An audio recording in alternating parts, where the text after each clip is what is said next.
You're listening to the A Bit From Within podcast with Felicia Marty.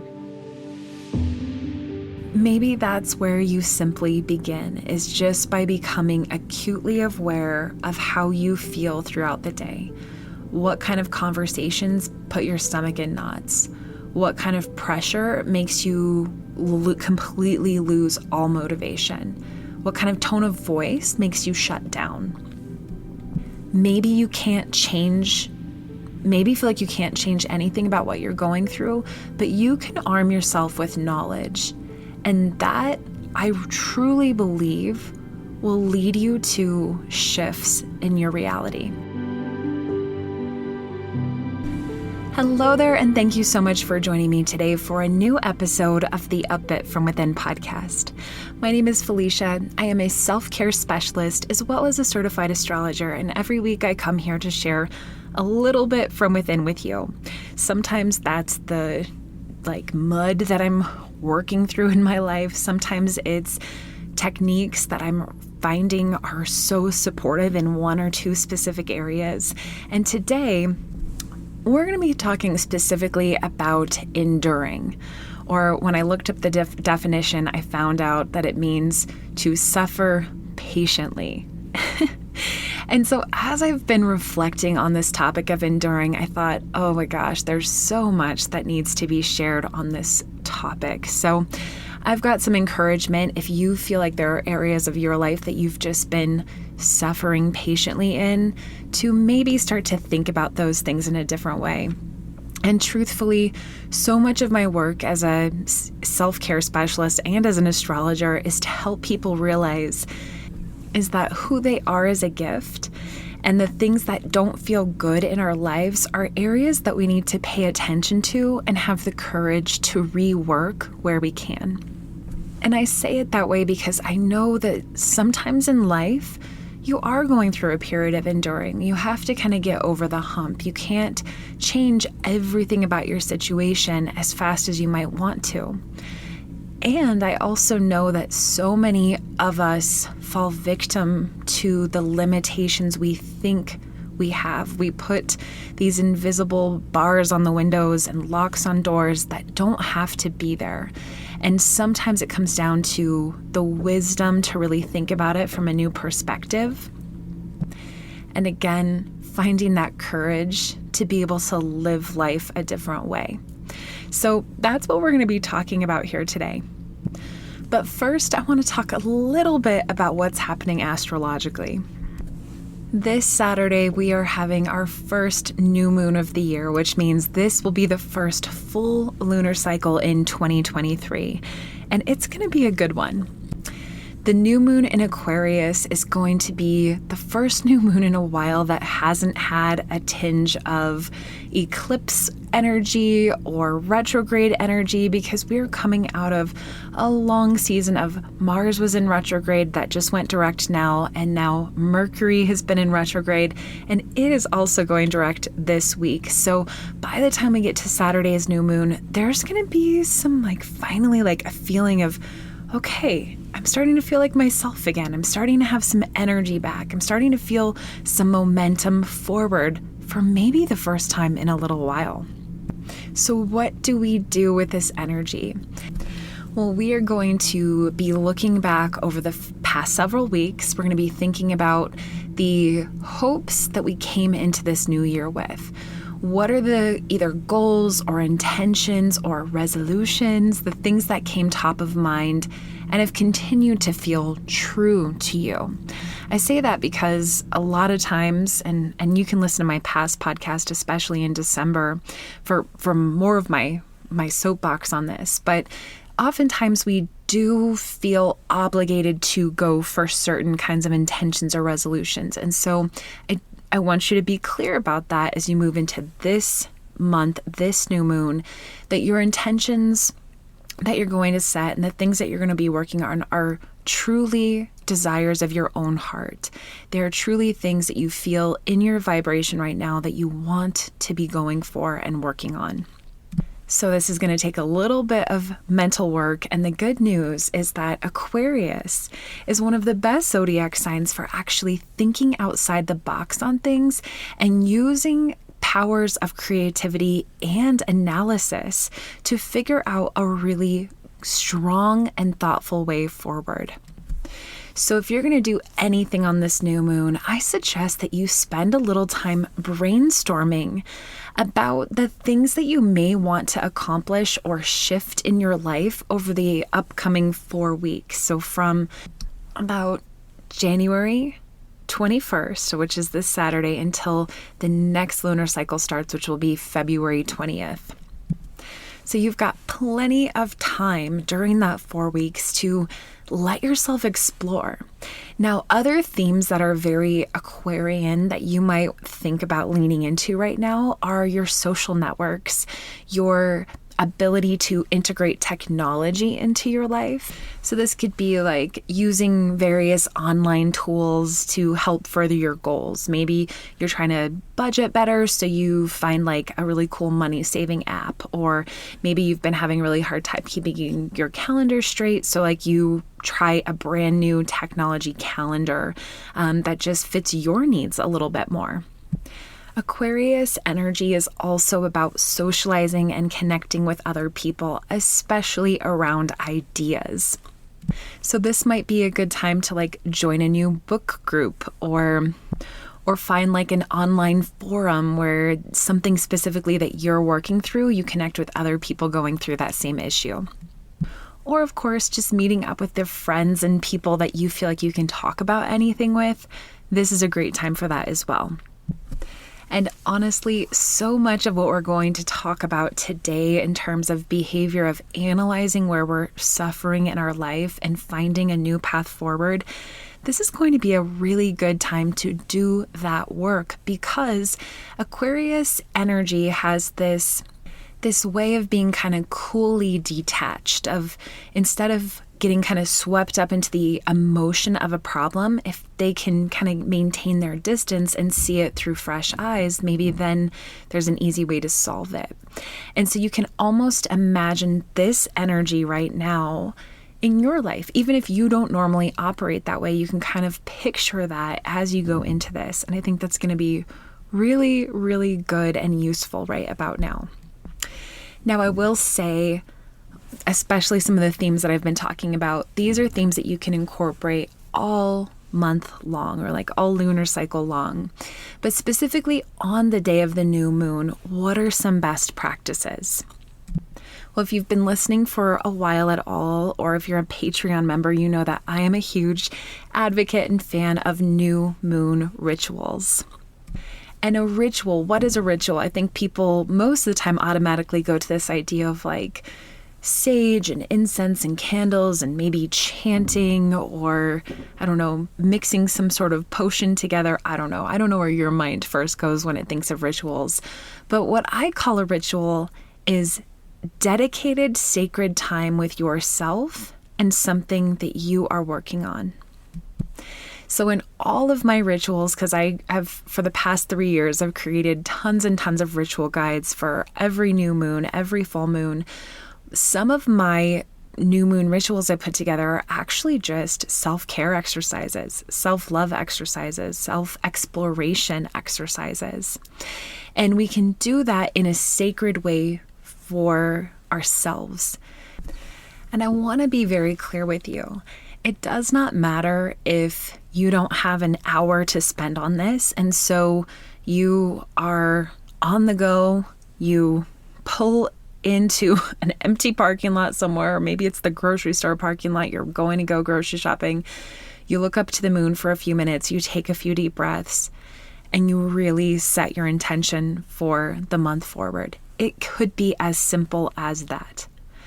But what I like to do for a real ritual practice is to find elements that work for you.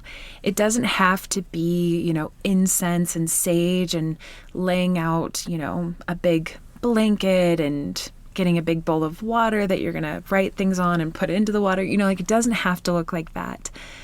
But for many of us, lighting incense or lighting candles, that kind of starts to change the quality of the senses around you, right? Like what you smell. Maybe you're darkening the room, by being in candlelight. These things enhance the senses and they feel important to the process because they become like these sacred elements that you're going to do each and every time you come back to this work. And when you build a ritual that's something you do the same way each and every time, it becomes a sacred practice in your life. So I always encourage you to meet yourself where you are at with that. It could be as simple as just turning down the lights in the room, crawling up on the bed, and just journaling some thoughts down. And I think that this is important because you don't need somebody else telling you what to do.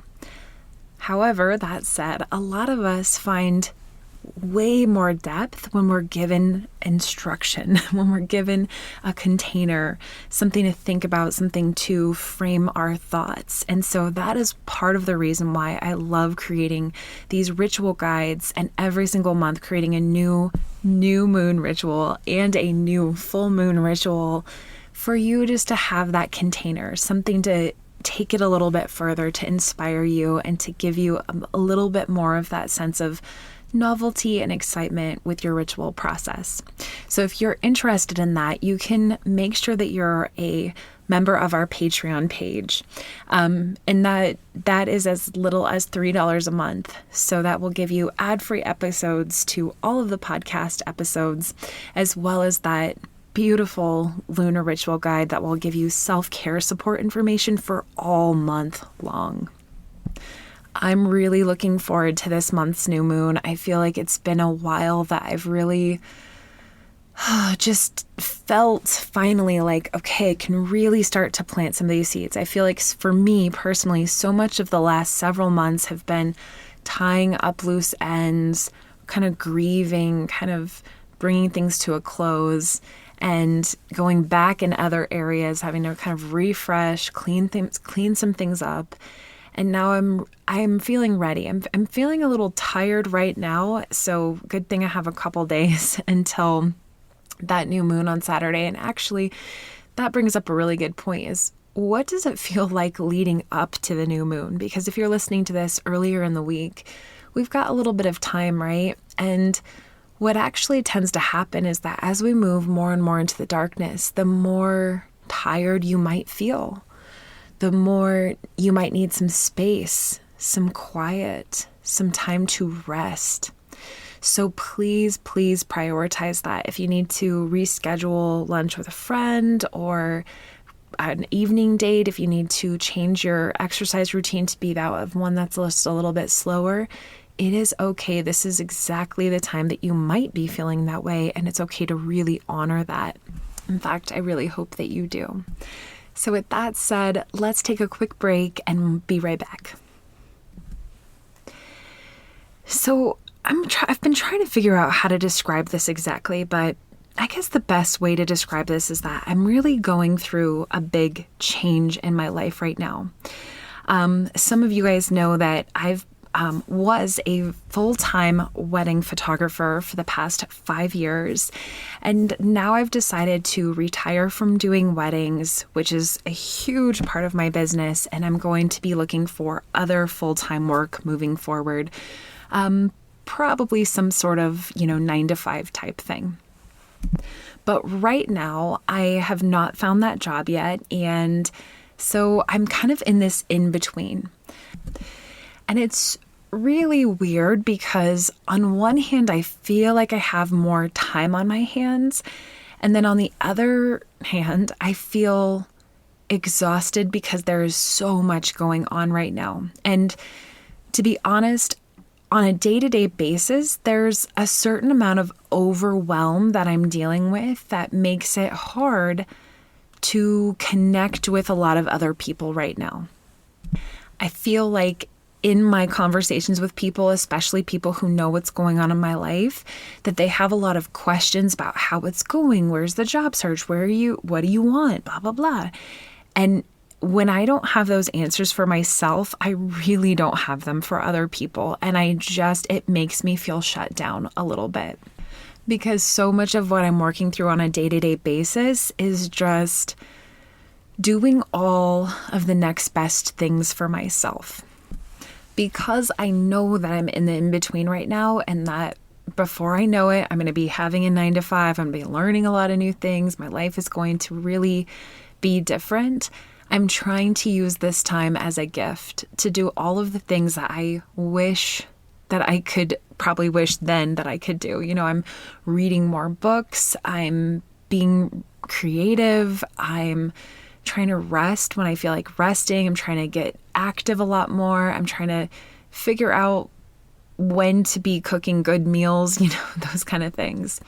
But truly, I've been thinking a lot about my health and how I can use information to help solve some of my problems.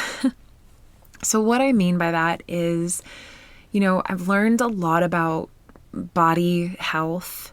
Gosh, I think we all feel like we know a lot of what we know, right? There's so many wellness coaches and doctors and just everybody in this community kind of just sharing all of these tips that you kind of start to feel like, okay, I've got to do all of these things, and feeling like there's no possible way that you can integrate all of these into your life.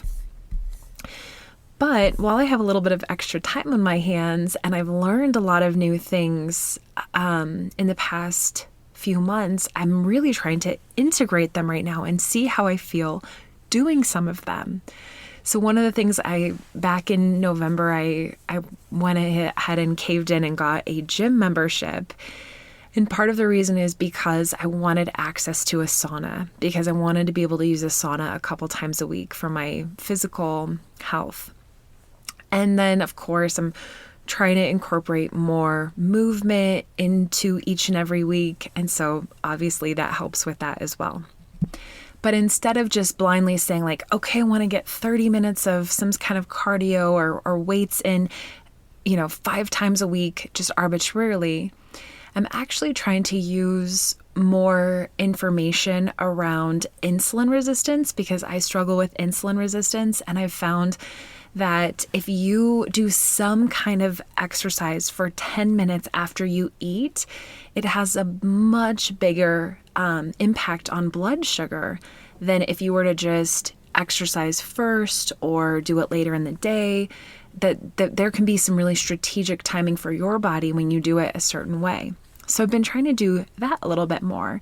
And because of that, I've been inspired to really take time to work more on like getting new protein into my life and trying to cut out sugar. I'm doing pretty well with that. I'm not being black and white about things, but I'm trying to be like 80-20, which for me is pretty good. And so, like I said, I started doing some of this stuff at the end of November. And of course, you got to get through the holidays, see how all of this stuff sticks. And certain things I'm hoping just kind of continue kind of snowballing, or like, I guess like accruing interest. I'm like, if this like little self-care, every time I'm doing these things that are good for myself, I'm putting this into the bank, like maybe there's going to be an accrual of interest on all of this. So just while we're on the topic, some of the other things we've been doing are, I've been doing red light therapy. That has been amazing, really actually kind of crazy. When I was really sick with that horrible chest cold in December, I did 20 minutes each day that I was sick of red light therapy on my chest. And I swear that was a huge, like pivotal part of getting better faster. And I cannot remember if I've ever talked about red light therapy on the podcast before. So if I haven't, or if this is your first time hearing about it, here's like very brief cliff notes of this. Red light therapy uses red light and then also near infrared light, which goes through like the first few layers of your skin and can actually start to work on your mitochondria. So there are cells throughout your body that, with the help of the red light therapy, are kind of like more energized or something like that. And it helps on so many levels. It helps a ton with like skin regeneration. So a lot of people do this for healing skin if they've been like cut, or even like things like wrinkles and tightening your face, things like that. It's also incredible for muscle tissue. And then there's so many like so much research that's been done on how it can help with arthritis of all kinds, joint pain, pain of all sorts, like any kind of body pain, even for like your period, it can help with period pain. And so Dave first had a doctor that he was going into some treatments to do this for, it was helping. And so that's why we kind of made the leap to invest in it. And I thought, well, if we're going to have this sitting around, I'm not going to just wait and not do this. I want to see what are the benefits and do I feel any different? And so I kind of look at, for a while, I was looking at it as my, 10 to 15 minutes of self-care a day, where I could just sit. Well, I guess it's not the only self-care I was doing, but it was one thing I could, again, put into that piggy bank that was for me, something that was good for my body, good for my cells, good for what's happening on a cellular level inside of me.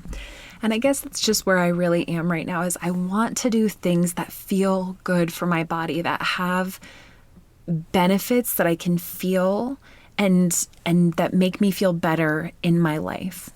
And so the final thing that I've been doing just to try to add to this bank is I started doing ice baths. I shouldn't call them ice bath. I'm going to call it cold bath because I don't have the wherewithal to go grab ice bags or store the ice bags anywhere. So I've just been using tap water in my bathtub, and I've been working my way up very slowly from about 30 seconds to a minute to today I did 6 minutes in the cold water. Today it was about 49 degrees, which is a good place to start when you're first training yourself on cold water. And so the reason that I've stuck with this is because it feels amazing afterwards. The endorphin hit that you get, the mood boost, the energy boost, it feels amazing. And so that's another thing that I've been doing. And again, I don't know if when I start a 9-to-5 job, if I'm going to be able to do all of these things each and every day. It's like, you could take vitamins, you can eat certain things, you could do all of, you could work out, you could go on a walk, you can do any of these things I've said, ice bath, sauna, red light therapy, other kind of therapies, acupuncture, massage, yoga, meditation. There's so many options, and you can't live your life going from one to one or trying to master or game the system to have this perfect output, right? Because there are no guarantees in life. You can't guarantee that doing certain things are going to give you a certain result or a certain level of happiness. So first of all, we have to let go of that. And I say that because I don't want you ever thinking that you have to do all of this stuff in order to take care of yourself. I share this because I have the time, I'm going through this kind of exploration, and I'm feeling pretty good, even though it is taking a lot of time to do these things. And in some ways, I'm noticing myself shift into a different mental place. I'm feeling very calm right now. I'm also feeling very confident, and calm and confident. That's a good place to be. But feeling that way has also made me think back to where I have lived in the past several years. Of course, so many of us have just gone through incredible heartache and through different trials and tribulations the past 3 years. I think a global pandemic rocked our worlds, every single one of us, in different ways. So as I think back to where I've lived the past couple of years, I just noticed that I was enduring.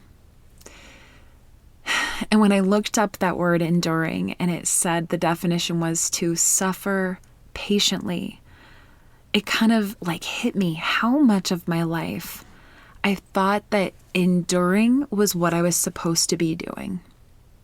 Because I've endured, I have suffered patiently through so much of my life.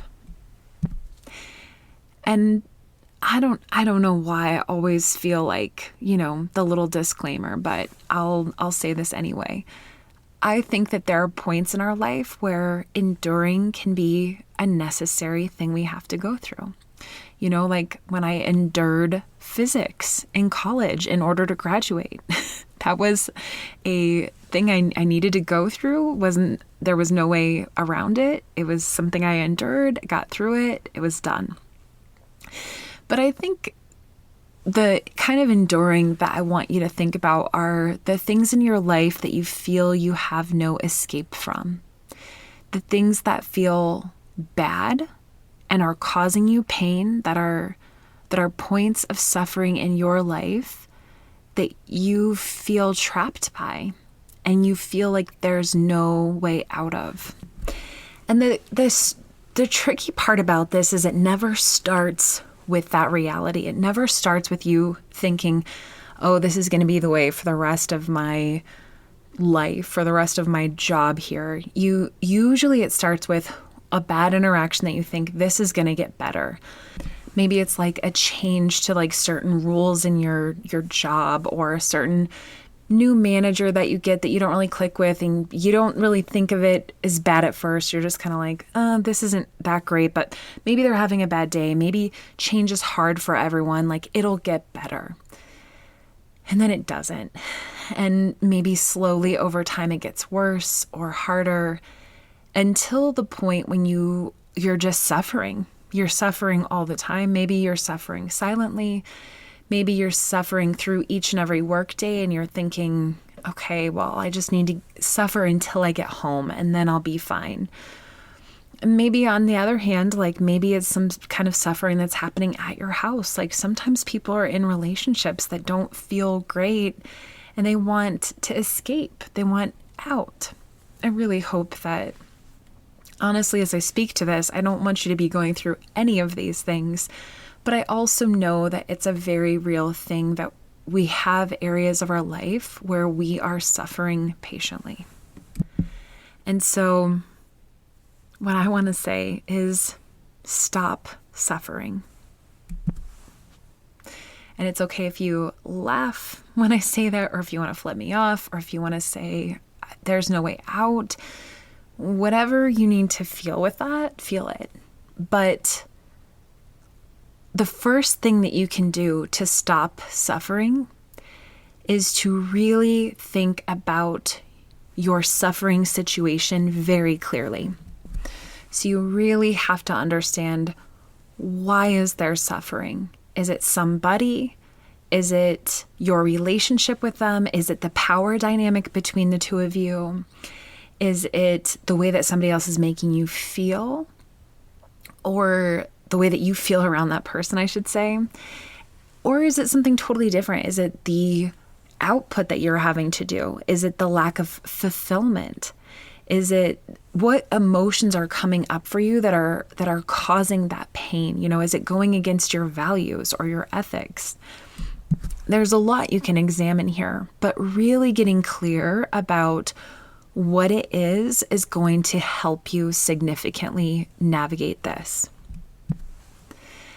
And the other thing that may help is immediately letting go that the black or white answers are the only answers there are.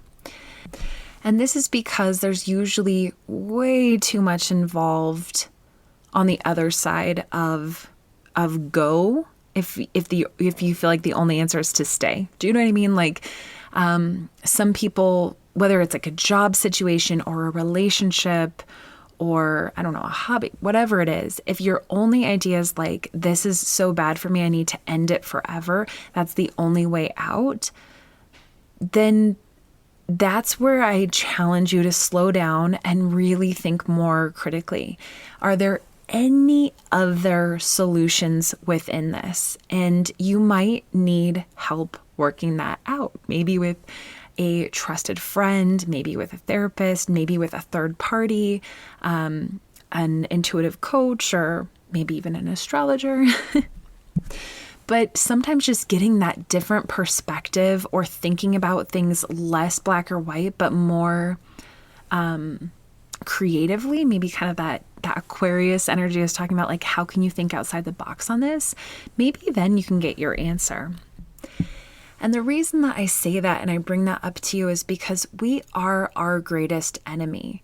It's like I mentioned, like none of us got into a situation where we're suffering on purpose, right? Most of us don't do that. Most of us have the best intentions and honestly, a lot of hope when we begin the process of suffering patiently.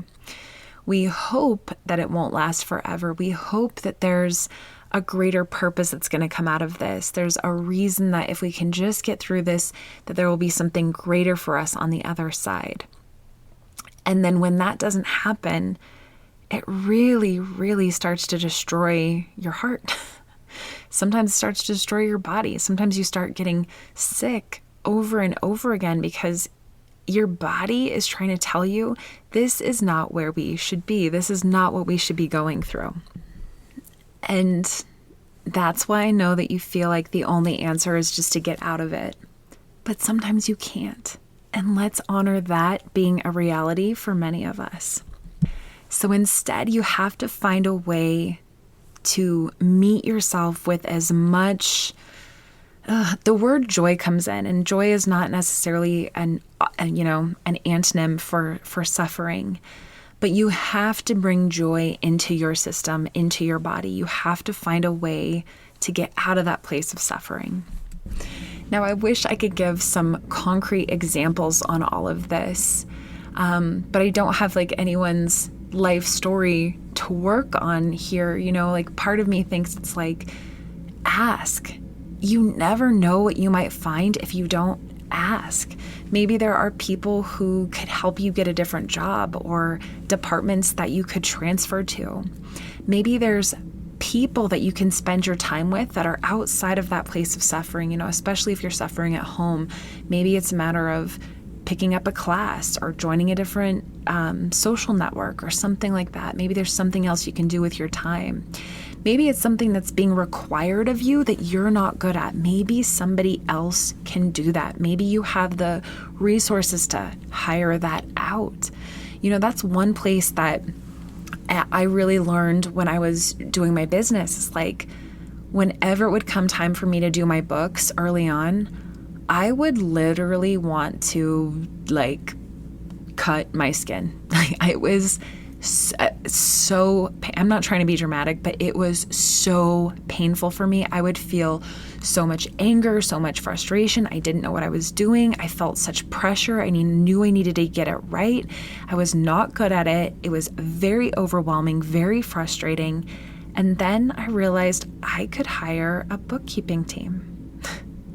And it changed a lot. It didn't change everything because I still have to pay attention to that stuff and I still have to talk to that team, and that is not my favorite part of my job. But I eased the suffering. And when I started out with this job search for my career change right now, I felt like I was really suffering through the process of applying for jobs. I felt like I was throwing anything at the wall. I was going in every single different direction. I was I was coming from a place of fear, and I felt like a sense of urgency. And I had to realize, I'm not going to be able to make it through this way. I can't do it like this. And so what I did is I restructured when I was going to apply for jobs and what the criteria for me saying yes to even continuing to look at a listing was. I felt so much pressure to comb through each and every listing, reading every single thing and feeling like, am I going to be worthy enough for this job? It was so grueling on me, and it was taking such a huge toll on me. I was coming out of the office after 3 or 4 hours of doing this, just freaking destroyed. I was like, I can't keep this up. This is not the path with this. So right now what I'm doing is I'm just doing 30 minutes a day. I'm applying to the jobs that feel right. I'm looking through the listing and I'm just using my gut. Yes, no, yes, no. And that feels so much better. I'm not suffering the same way. I'm not leaving completely empty. Is it still a little arduous sometimes? Yeah. Is it still a little vulnerable? Yeah. But it doesn't feel like it's ripping my heart out of my body. And I guess that's the final thing I want you to pay attention to is, how do you feel in your body? Because I think your body is the first place that you are being told the information of whether something is good for you or whether something is bad for you. And it is my hope that you feel in tune with yourself enough to pay attention to that. For example, with these ice baths that I've been doing, every single part of me is like, yes, you should be doing this. I picture it first thing in the morning. I'm like, I'm going to turn the ice bath on. That's how I'm going to start my morning. And actually today was really interesting because even as I was doing the ice bath, I was having a hard time getting motivated for this ice bath session. I think I psyched myself out a little bit. And that's where I'm so grateful for Dave, because he coached me right through it. And I was so glad that I did it. But in general, when I finish the ice bath, even if at first I'm like, this is going to suck and I don't want to get into that cold water and I don't want to do this. I mean, who wants to freeze? No, it's natural to not want to do that. But everything that happens afterwards, my body is like, yes, we've needed this. This feels good on the nervous system. This feels good in our bodies. My skin feels good. My mind feels good. Everything says yes. And so I'm paying attention to that. In fact, maybe that's where you simply begin, is just by becoming acutely aware of how you feel throughout the day. What kind of conversations put your stomach in knots? What kind of pressure makes you completely lose all motivation? What kind of tone of voice makes you shut down? Maybe you feel like you can't change anything about what you're going through, but you can arm yourself with knowledge. And that, I truly believe, will lead you to shifts in your reality. I can't promise you that it can all change. I know sometimes it takes a heck of a lot of courage to do major changes in your life, but maybe you don't actually need any major changes. Maybe you just need some little tweaks in the places that you're enduring. So that is my hope for you. I would love to hear the areas of your life that this conversation has brought up for you. And if you end up having any big breakthroughs, especially through this next Aquarius moon lunar cycle, I would just love to hear them. So please be willing to share with me either through Patreon or through Instagram or TikTok. You can message me there. My email address is right on my website at abitfromwithin.com. So please know that I want to connect with you and hear your stories and how this connects with A Bit From Within you too. So as we close here today, let's do a card drawing. I've got the Wild Unknown Animal Spirit deck. I know that's a favorite of so many of our Patreon members. We'll just shuffle these cards and see how the universe wants to contribute to today's conversation. We got the Peacock card. Kim says, the beauty of the peacock is unrivaled. It's easy to think it comes from the plumage, but the secret of the peacock is that the beauty resides within and extends outward indefinitely. The adept creature can assimilate or digest all experiences in life, so it does not harbor resentment, conflict, or past pain within its psyche. The peacock type is extremely rare. Not many of us have reached this advanced level of acceptance of the self and of others.